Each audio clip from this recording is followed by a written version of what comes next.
Assalamualaikum warahmatullahi wabarakatuh. Saudaraku yang beriman dan dirahmati Allah. Selama Israel masih terus-menerus menggempur Palestina, maka selama itu pula masyarakat akan berusaha menghentikannya. Salah satu cara yang dilakukan untuk menghentikan kekecaman itu adalah dengan aksi boikot. Lalu sejauh mana aksi boikot ini? Bagaimana dampaknya bagi Israel? Tetap tonton terus video ini hingga akhir agar kalian tidak gagal paham dan tersesat.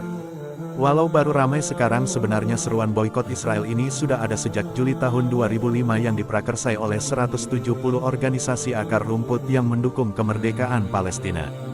Dari kelompok tersebut ada seseorang bernama Omar Barghouti yang mendirikan Boycott, Divestment and Sanction atau DBS. Seiring berjalannya waktu, gerakan ini pun banyak disukai pihak pendukung Palestina.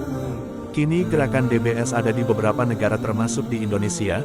Gerakan DBS di tiap negara pun aktif melakukan boikot terhadap produk atau perusahaan yang mendukung Israel. Ajakan boikot terhadap produk yang berkaitan dengan Israel semakin masif di Yordania.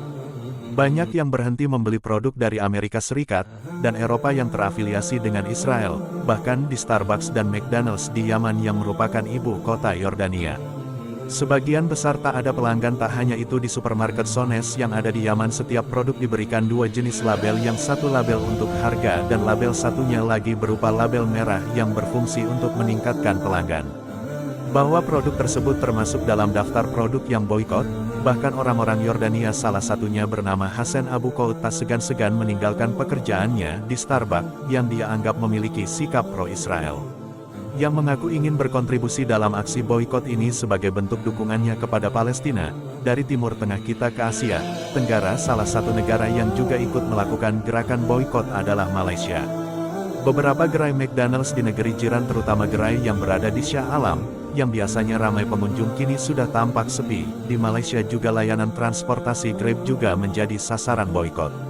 Setelah tanggapannya layar dari beberapa Instagram Stories yang diupload Miss Klu Tong, istri dari CEO Grab Anthony Teng, yang terang-terangan menyatakan kesedihannya terhadap kondisi di Israel, sayangnya Klu Tong tak menunjukkan simpati yang sama kepada Palestina.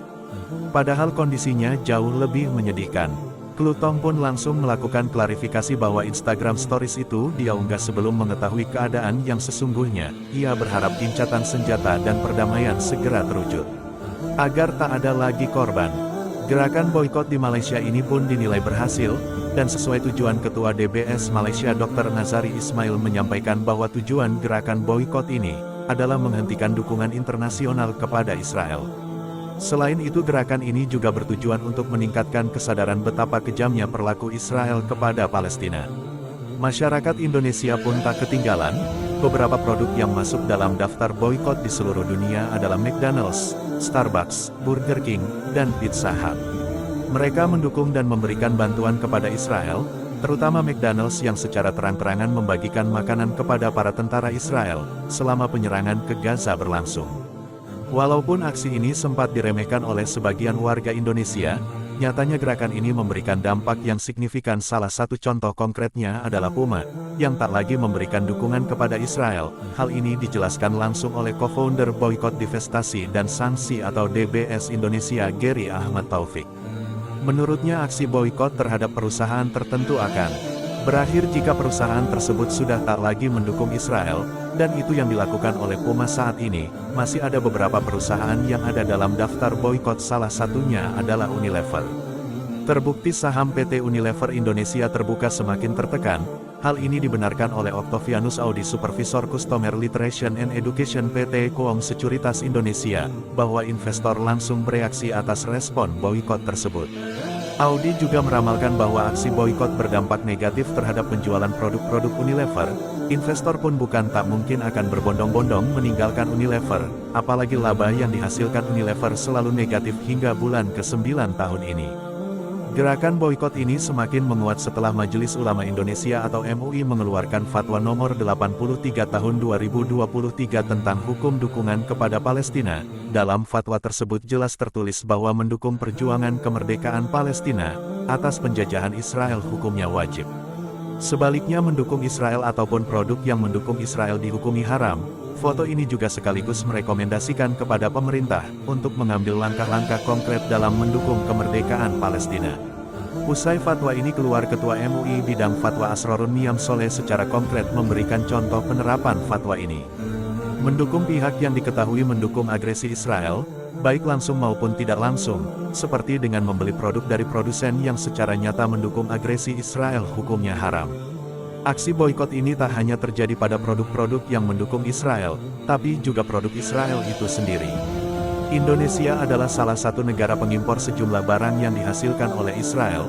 Deputi Bidang Statistik Distribusi dan Jasa BPS Puji Ismartini mengatakan bahwa pada November tahun 2023, Indonesia masih melakukan impor senilai 1,56 juta US dollar atau setara dengan 24,20 miliar rupiah. Dari jumlah tersebut ternyata ada penurunan nilai maupun volume masing-masing 38,23% dan 48,73%.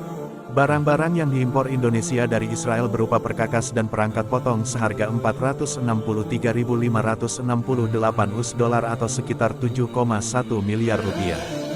Ada juga perangkat optik yang senilai 245.755 US dollar atau sekitar 3,8 miliar rupiah. Lalu ada mesin peralatan listrik senilai 2.241.510 US dollar atau sekitar 3,7 miliar rupiah. Bahan kimia organik 90.198 US dollar atau setara dengan 1,3 miliar rupiah, lemak dan minyak hewani atau nabati senilai 34.754 US dollar atau sekitar 537 juta rupiah.